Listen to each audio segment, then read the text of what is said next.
My name is Haytham Moshi and my company name is ATS Building Product.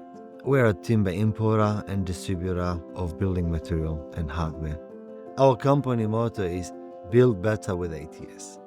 I was 16 years old in Iraq when the war between Iraq and America started in August 1990. The only way that we could escape back then was to go as a refugee by foot into the neighboring country, Turkey.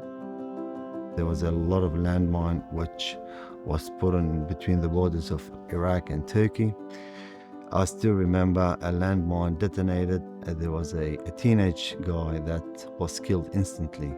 Yes, my cousin was injured in his leg, and his brother and my brother had to carry him across from the river. I had a family in Australia, and they always spoke highly about Australia, so we always have Australia as the first choice of country. When I arrived, I was enrolled into high school, and on top of that, I was working in a family business at furniture. So I was working and studying. It was very, very hard for me, very difficult.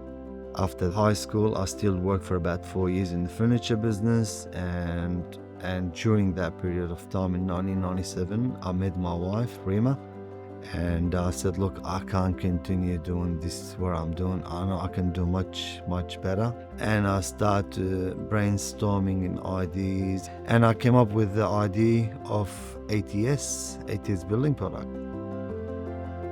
And I started buying timber from wholesalers, picking up on my utes and delivering it to the builders. I leased a warehouse, and I started importing from overseas, and that's where the game was on.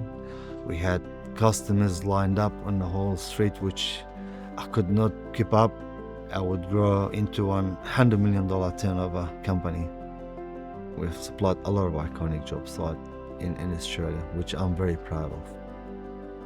We have a plan to grow much, much larger than we are. It will be an organic growth, and it will be as well an acquisition and having more warehousing in more states and existing states as well. The timber that I source, it's always been sourced from a sustainable forest, which gives comfort to the builders and the end user that ATS always have a reputable name in the market. I think I've always helped the community. Recently, I was appointed an advisor for a non-profitable charity called Asira. It's for Christian people from Iraq, Syria, and Lebanon.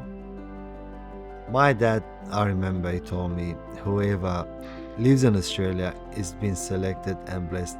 So Australia, I think, is the number one